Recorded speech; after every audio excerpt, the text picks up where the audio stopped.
Hello friends, नमस्कार। आज मैं आप लोगों के बीच एक ऐसी जानकारी शेयर करना चाहता हूं, जिस जानकारी की हम लोगों को महती आवश्यकता है। अक्सर हम उन समस्याओं से जूझते हैं, वो समस्याएं हमारा पीछा नहीं छोड़ती हैं। तो ऐसी समस्याएं आने पर हम क्या करें? हम न्यायालय के द्वारा किस तरह उन समस्याओं का निदान प्राप्त करें? दोस्तों, हमने अक्सर देखा है कि जब किसी सिविल मुकदमे में किसी प्रॉपर्टी पर हम निषेधाज्ञा या जिसको स्टे कहते हैं प्राप्त कर लेते हैं, तो दूसरा पक्ष सदैव इस फिराक में रहता है कि इस प्रॉपर्टी पर स्टे होने के बावजूद छुट्टियों में या किसी ऐसे समय में जब वादी को जानकारी ना हो, हम इसको वादी को डिस्पजेज कर दें, माने उसका पोजीशन छीन लें या उसके स्वरूप में कोई परिवर्तन कर दें या परिवर्धन कर दें। तो ऐसी स्थिति में चूंकि जब भी किसी सिविल मुकदमे में स्टे होता है तो वो हमारा आदेश 39 नियम 1 व 2 सीपीसी के अंतर्गत होता है या 151 सीपीसी के अंतर्गत होता है।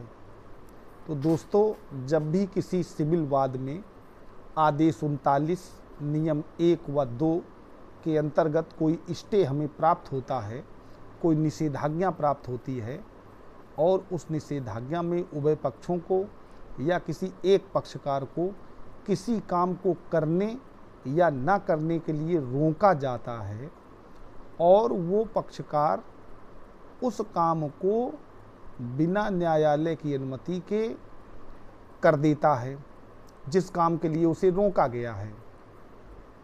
उदाहरण के तौर पर देखते हैं कि किसी मकान के स्वरूप में परिवर्तन करने के लिए एक पक्ष को रोका गया, जिसका कब्जा है या जिसका कब्जा नहीं है। जिसका कब्जा है, सुविधा का संतुलन उसके पक्ष में होगा, उसको भी रोका जाता है कभी कभी, और कभी कभी उभय पक्षकारों को रोका जाता है। कभी कभी केवल एक पक्ष को रोक देते हैं कि प्रतिवादी को निषेधित किया जाता है या आदेशित किया जाता है कि वो दौरान सुनवाई वादगत संपत्ति में किसी प्रकार का कोई परिवर्तन ना करे और प्रतिवादी उसमें झगड़ा करके उस सूट प्रॉपर्टी में कोई परिवर्तन कर देता है। तो ऐसी स्थिति में दोस्तों, सदैव हमें आदेश 39 नियम 2A का पालन कराना चाहिए। इस नियम के अंतर्गत हमें न्यायालय में एक प्रार्थना पत्र, न्यायालय के आदेश की अवज्ञा और साथ ही साथ न्यायालय के अवमान का देना होता है।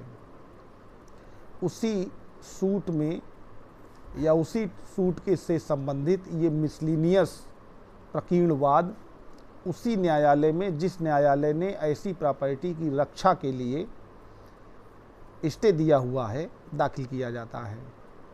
और उस सूट में अगर ये साबित होता है, लेकिन इसमें 3 चीज़ें बहुत महत्वपूर्ण हैं। सबसे पहली चीज़ ये है कि उस स्टे की जानकारी उस प्रतिवादी को हो। जैसे ही कोई स्टे बिना प्रतिवादी को सुने आदेश 39 नियम 1 व 2 में मिलता है, तो उसके साथ ही साथ ये आदेश किया जाता है कि इस आदेश की जानकारी विपक्षी या प्रतिवादी को भी करवाई जाए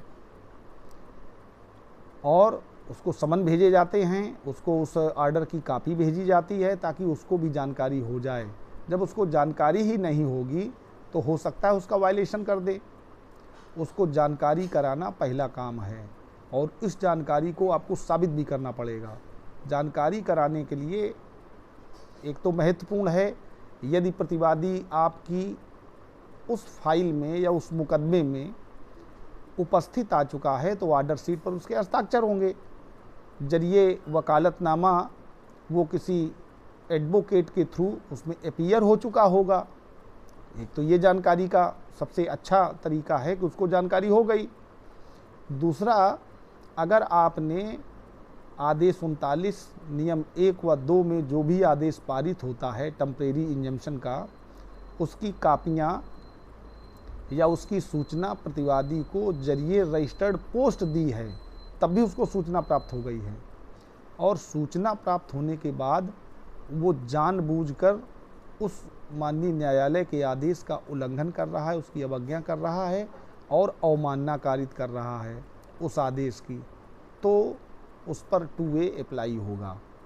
और अगर 2A अप्लाई होगा तो उसमें प्रेयर सबसे पहले यही करना चाहिए कि ऐसे व्यक्ति की जिसने जानबूझकर माननीय न्यायालय के आदेश का अवमान किया है, आदेश की अवज्ञा की है, उसकी संपत्ति को कुर्क कर लिया जाए और उसको सिविल कारागार में निरुद्ध कर दिया जाए।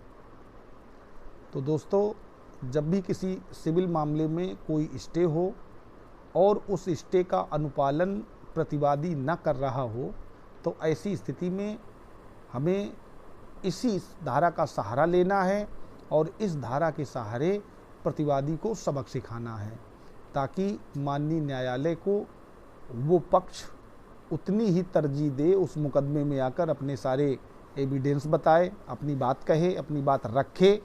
और अगर कहीं से ये साबित होता है कि वादी ने तथ्य छिपा करके स्टे लिया हुआ है या तथ्य छिपा करके न्यायालय को गुमराह किया हुआ है, तो ऐसी निषेधाज्ञा का आदेश निरस्त भी किया जा सकता है किसी भी स्टे पर। तो उसको यहाँ आना चाहिए, ना कि न्यायालय के आदेश का अवमान करना चाहिए। साथियों, धन्यवाद। और अगर आपको हमारे ये वीडियो अच्छे लग रहे हैं या इन वीडियो में प्राप्त जानकारी आपको अच्छी लगती है, तो आप हमारे चैनल को लाइक करें, सब्सक्राइब करें और इसमें कमेंट्स करें। और जो भी आपको समस्या हो, उन समस्याओं को हमसे कमेंट्स बॉक्स में पूछें। प्रयास करूंगा कि आपकी समस्या के अनुरूप मैं आगे और वीडियो बनाता रहूं। धन्यवाद।